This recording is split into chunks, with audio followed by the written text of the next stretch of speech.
माननीय सदस्यगण, आज जिस विषय पर विचार किया जा रहा है वो विचार और प्रस्ताव जो माननीय संसदीय कार्य मंत्री ने रखा है वो हम सबके लिए पीड़ादायक भी है। लेकिन कई बार ऐसे अवसर आते हैं जब इस सभा को अपने प्रति राष्ट्र के प्रति अपने कर्तव्यों के निर्वहन के लिए उचित निर्णय लेने होते हैं। माननीय सदस्यगण, संसदीय लोकतंत्र नियमों उच्च मर्यादाओं से चलता है। ये सदन हमारे देश की सर्वोच्च पीठ है। पिछले 75 वर्षों की हमारी लोकतांत्रिक यात्रा में हमारे सदन की, हमारे लोकतंत्र की एक ऊंची मर्यादा स्थापित हुई है। पूरा देश उच्च संसदीय परंपराओं के लिए हमारी ओर देखता है।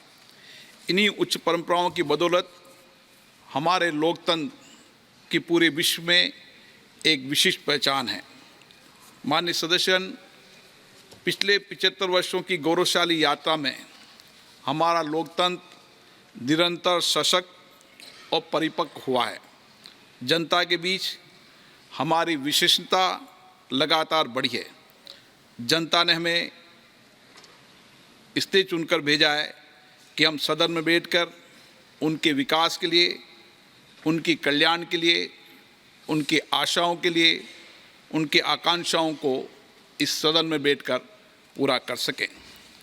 लेकिन हमारे लोकतंत्र की इस गौरवशाली यात्रा में समय समय पर हमारे ऐसे अवसर भी आए हैं जब हमने इस सदन की गरिमा और प्रतिष्ठा, सदन के उच्च मापदंडों को बनाए रखने के लिए उचित निर्णय भी किए हैं।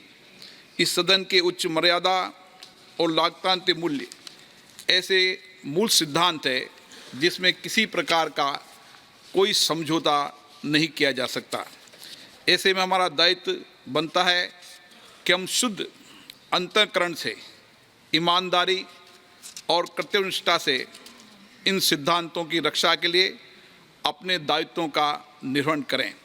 हम अपने उच्च आचरण में शुद्धता रखें, शुचिता रखें, अपने व्यवहार को से किसी प्रकार का कोई को कष्ट न हो, हमारे व्यवहार से हमारे कार्य में कोई संदेह न हो, हमारा आचरण ऐसा न हो जिससे कि लोकतंत्र की उच्च मर्यादा और प्रतिष्ठा को कोई ठेस पहुँचे।